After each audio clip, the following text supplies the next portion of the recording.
म्हणजेच हा मोदकसारखा पण दिसतो आहे आणि मोमोजसारखं पण दिसतंय बघा। तर हे अशा पद्धतीने तयार झालेलं आहे छान पद्धतीनं।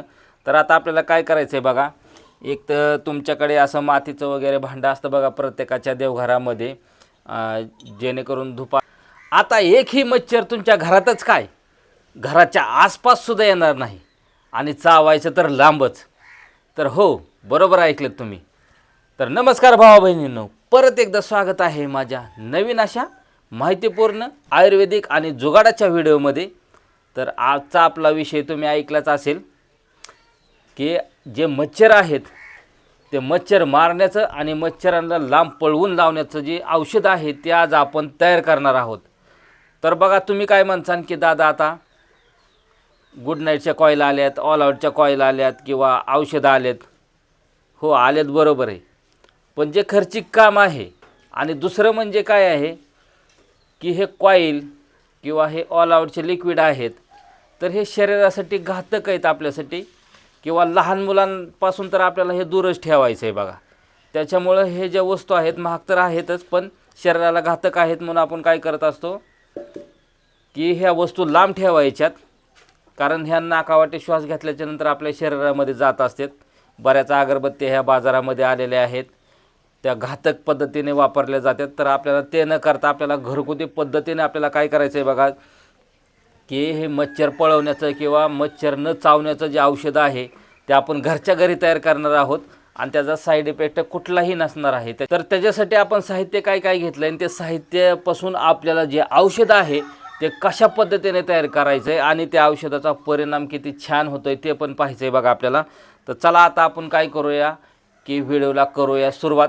आणि बघा, आता पावसाळा आलेला आहे आणि पावसाळा म्हणजे आता थोडासा उन्हाळा आहे, पण तो पावसाळा आता ह्या जून महिन्यात चालू झालेला आहे आणि ह्या जून महिन्यामध्येच आता पावसाळा सुरू होतो। आणि पावसाळा सुरू झाल्याच्यानंतर बघा कुठेतरी पाण्याची ह्याची डबकी साठली जाते आणि त्याच्यामध्ये जी मच्छरांची पैदास असते ती मच्छरांची पैदास भरपूर वाढत असते। तर सहसा तर आपल्याला काय करायचं आहे बघा की ज्या ठिकाणी अशी डबकी तळी साठवून द्यायची नाहीत किंवा आठवड्यातून एकदा ड्रम धुवून घ्यायचा आहे आपल्या घरगुती वापराचा। आणि सगळ्यात महत्त्वाचं म्हणजे जी डबकी कुठं साठत असतात त्याची लगेच विल्हेवाट लावायची, त्याच्यामध्ये पाणी साठू द्यायचं नाही, कारण त्याच्यामध्येच मच्छरांची पैदास जास्त होत असते। आणि काय होत असतं बघा, हे जी आपली एडिस इजिप्त नावाची जी डासाची मादी असते तिच्यापासून आपल्याला रोग होत असतो। मलेरिया म्हणा, चिकनगुनिया असे बरेचसे आजार या पावसाळ्यामध्ये होत असतात। त्याच्यामुळं मच्छरांपासून आपल्याला भरपूर अशी काळजी घ्यायची बघा। त्याच्यामुळेच आपण आता हा व्हिडिओ जो आणलेला आहे ते मच्छरांसाठी आणलेला आहे बघा, जेणेकरून मच्छर हे लांब पळून जातील किंवा मरून जातील। तर चला आपण आता व्हिडिओला करूया सुरुवात आणि हे कशा पद्धतीने आपल्याला हे औषध तयार करायचं आहे, कशा पद्धतीने वापरायचं आहे ते संपूर्ण माहिती आपण बघणार आहोत। त्याच्यामुळे व्हिडिओ कुठेही स्किप करायचा नाही। तर चला मग आता करूया आपण व्हिडिओला सुरुवात।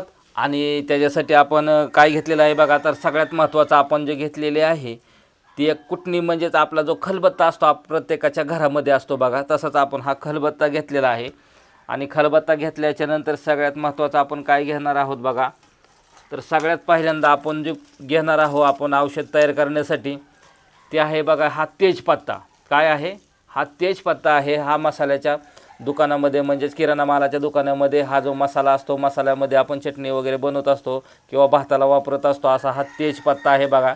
तर हा तेजपत्ता आपण घेतलेला आहे आणि हे तेजपत्ता आपण काय करणार आहोत बघा, तर ह्याला थोडंसं चुरगळून वगैरे आपण बारीक होण्यासाठी काय करायचं आपल्याला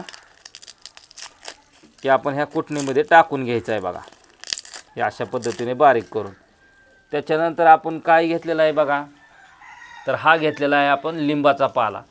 तर तुम्ही म्हणसान दादा हा लिंबाचा पाला असा कसा दिसतोय, तर हा आपण वाळवून घेतलेला आहे। कसा घेतलेला आहे, तर वाळवून घेतलेला आहे हा लिंबाचा पाला आपण, त्याच्यामुळं हा अशा पद्धतीने घ्यायचा आहे। तुम्ही वल्ला घ्यायचा नाही, नाहीतर तुम्ही वल्ला घ्यायचा, वल्ला अजिबात घ्यायचा नाही, आपल्याला हा वाळलेला लिंबाचा पाला घ्यायचा आहे बघा। ते पण आपल्याला काय करायचं आहे की ह्या आपली जी खलबत्ता आहे किंवा जी कुटणी आहे ह्याच्यामध्ये हा चुरगळून असा टाकून घ्यायचा आहे।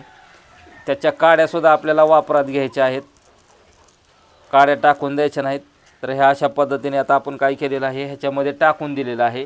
त्याच्यानंतर बघा आपल्याला काय करायचं आहे की अशा आपल्याला कापूर घ्यायचा आहे। काय घ्यायचं आहे, तर आपल्याला असा हा कापूर घ्यायचा आहे आणि हा कापूरसुद्धा आपल्याला ह्याच्यामध्ये टाकून घ्यायचा आहे बघा। त्याच्यानंतर आपल्याला काय घ्यायचं आहे, तर ह्या लवंगा घ्यायच्यात आपल्याला. तुम्ही कितीही लवंगा घेऊ शकता, 2 4 5 कितीही लवंगा घेऊ शकता. तर ह्या लवंगा आपण ह्याच्यामध्ये आता 4 घेतलेल्या आहेत आणि ह्या पण 4 पण लवंगा आता ह्याच्यामध्ये टाकलेल्या आहेत आपण. आणि त्याच्यानंतर आपल्याला साहित्य काय काय लागणार आहे ते सांगतो तुम्हाला. तर व्हिडिओ शेवटपर्यंत पाहायचा आहे, कुठंही स्किप करायचा नाही, कारण व्हिडिओ खूप महत्त्वाचा आहे. आणि ही कशा पद्धतीने आपण औषध बनवलं आहे, कशा पद्धतीने आपण त्याचा वापर करणार आहोत, त्याच्यामुळे व्हिडिओ स्किप करायचा नाही, शेवटपर्यंत पाहायचा आहे. तर चला आता आपण काय करूया की हे जे साहित्य आहे ते सर्व साहित्य आपण ह्या कुटणीमध्ये काय करूया की हे खलबत्त्यामध्ये बारीक करून घेऊया, जेणेकरून हे जे सर्व साहित्य आहे ते बारीक होईल छान पद्धतीनं. तर चला आता आपण काय करूया, हे जे सर्व साहित्य आहे ते आपण घेऊया बारीक करून. तुम्ही हे साहित्य जे आहे ते तुम्हाला ह्याच्यामध्ये जर बारीक होत नसेल तर तुम्ही मिक्सरमध्ये सुद्धा लावून घेऊ शकता, तुमचा वेळ वाचवू शकता. आणि ही पावडर जी आहे म्हणजे बारीक करायचं आपल्याला, त्याच्यामुळे तुम्ही मिक्सरमध्ये सुद्धा लावू शकता बघा. तर आपण हे पारंपरिक पद्धतीने औषध तयार करत असतो, म्हणून आपण काय करत आहे की हे जे आहे ते आपण आपल्या जो कुटायचं भांडं आहे म्हणजेच हे कुटणी आहे किंवा हे जो खलबत्ता आहे याच्यामध्येच आपण हे मिश्रण जे आहे ते बारीक करत आहोत पारंपरिक पद्धतीने. तर चला आता आपण हे जे मिश्रण आहे ते बारीक पद्धतीने घेऊया, बारीक करून व्यवस्थित कुटून. तर बघा हे छान पद्धतीने आपलं जे आपण ज्या ज्या वस्तू टाकल्या होत्या त्या लहान झाल्यात बघा, आता तर बारीक झालेले आहेत. तर तुम्ही बघू शकता हे अशा पद्धतीने बघा. आता ह्या आपले जे सर्व वस्तू आहेत टाकलेल्या ते छान पद्धतीने बारीक एकदम भुगा करून घेतलेला आहे आपण, बघू शकता तुम्ही. तर हे अशा पद्धतीने आता आपलं जे औषध आहे मच्छर पळवण्याचं ते तयार झालं आहे बघा. तर आता तुम्ही म्हणसान दादा हे औषध तयार झालं आहे, मग आता हे औषध वापरायचं आहे कसं, हे अंगाला लावायचं आहे का काय करायचं आहे. तर घाबरून जाऊ नका, आपल्याला तसं अंगाला वगैरे लावायचं नाही मॉइश्चरायझरसारखं. तर हे वापरण्याची पद्धत थोडीशी आपली वेगळी आहे. ते बघा आता हे कशा पद्धतीने वापरायचं आहे ते सांगतो मी तुम्हाला. तर बघा आपल्याला काय करायचं आहे, तर हे अशा पद्धतीने एक कापूस घ्यायचा आहे. काय घ्यायचं आहे आपल्याला, कापूस घ्यायचा आहे. तर हा कापूस कुठेही भेटला जातो बघा, कुठेही भेटतो, किराणा मालामध्ये सुद्धा भेटतो. आणि साधा कापूस घ्यायचा आहे. तुम्ही काय करता दवाखान्यामधला तसला वापरायचा कापूस आणसान, तर तशा पद्धतीचा कापूस आपल्याला नको आहे. आपल्याला काय करायचं आहे की हा साध्या पद्धतीचा जो कापूस असतो तो आपल्याला घ्यायचा आहे आणि तो थोडासा पिंजून घ्यायचा आहे. साध्या पद्धतीचा कापूस म्हणजे तुम्हाला तर माहिती आहे की हे कुठेही किराणा मालाच्या दुकानामध्ये ह्याच्यामध्ये कापूस साध्या पद्धतीचा भेटतो. किंवा आपल्या दारात एखादं पळाटीचं झाड असतं बघा, म्हणजे कापसाचं झाड असतं, त्याला कापूस भरपूर आलेला असतो, त्याचा कापूस घ्यायचा आपल्याला. म्हणजेच की तो नॅचरल पद्धतीचा जो कापूस आहे झाडाचा तो घ्यायचा आपल्याला, दवाखान्यातला घ्यायचा नाही. तर हा असा कापूस घ्यायचा आहे आपल्याला आणि तो थोडासा पिंजून घेतल्याच्यानंतर काय करायचं आहे बघा आपल्याला. तर हे जे मिश्रण आपण तयार केलं तर बारीकसं ते मिश्रण आपल्याला काय करायचं आहे, असं हे कापसावरती घ्यायचं आहे बघा. हे मिश्रण काय करायचं आहे, कापसावरती घ्यायचं आहे आणि हे सगळ्या बाजूने आपल्याला असं गुंडाळायचं आहे. आणि त्याला काय करायचं आहे, ज्या पद्धतीने आपण फुलवात बनवत असतो त्या पद्धतीने काय करायचं आपल्याला की ही फुलवात अशी बनवून घ्यायची बघा आपल्याला, जेणेकरून हे व्यवस्थित त्याच्यामध्ये मिश्रण राहील. त्या पद्धतीने थोडक्यात मोमोज किंवा आपला मोदक ज्या पद्धतीने असतो तशा पद्धतीने हे फुलवात आपल्याला बनवून घ्यायची बघा. तर हे अशा पद्धतीने आता आपले फुलवात छान पद्धतीने तयार झालेला आहे. म्हणजेच हा मोदकसारखा पण दिसतो आहे आणि मोमोजसारखं पण दिसतं आहे बघा. तर हे अशा पद्धतीने तयार झालेलं आहे छान पद्धतीनं. तर आता आपल्याला काय करायचं आहे बघा, एक तर तुमच्याकडे असं मातीचं वगैरे भांडं असतं बघा प्रत्येकाच्या देवघरामध्ये, जेणेकरून धूप आरती करण्यासाठी किंवा धूप जाळण्यासाठी हे असं मातीचं भांडं असतं. नसेल तुमच्याकडे तर एखादी स्टीलची प्लेट किंवा लोखंडाचं काय असेल साहित्य, एखादी प्लेट वगैरे, तर त्याच्यामध्ये तुम्ही घेऊ शकता. तर असं हे घ्यायचं आहे आपल्याला आणि त्याच्यामध्ये काय करायचं आहे बघा, तर ही जी वात आहे आपली फुलवात, हे अशा पद्धतीने ह्याच्यामध्ये ठेवून घ्यायची बघा. हे जे मिश्रण आपण तयार केलेलं होतं ह्याच्यामध्ये ते ह्याच्यामध्ये भरून हे अशा पद्धतीने ठेवायचं आहे आपल्याला. आणि त्याच्यानंतर काय करायचं आहे बघा, तर आपल्याला असं एक तेल घ्यायचं आहे. तेल कुठलंही घेऊ शकता तुम्ही, तेलाला काही कुठलं बंधन नाही. तर तेल घ्यायचं आहे आपल्याला आणि हे आपल्याला काय करायचं आहे की ह्या वातीवरती आपल्याला अशा पद्धतीने हे तेल सोडून घ्यायचं आहे बघा, जेणेकरून ते व्यवस्थित जळण. तुम्ही जर तेल नाही टाकचाल तर काय होईल की ही जी आपली फुलवात आहे ती 2च मिनटात जळून राख होईल तिची, त्याचा धूर होणार नाही.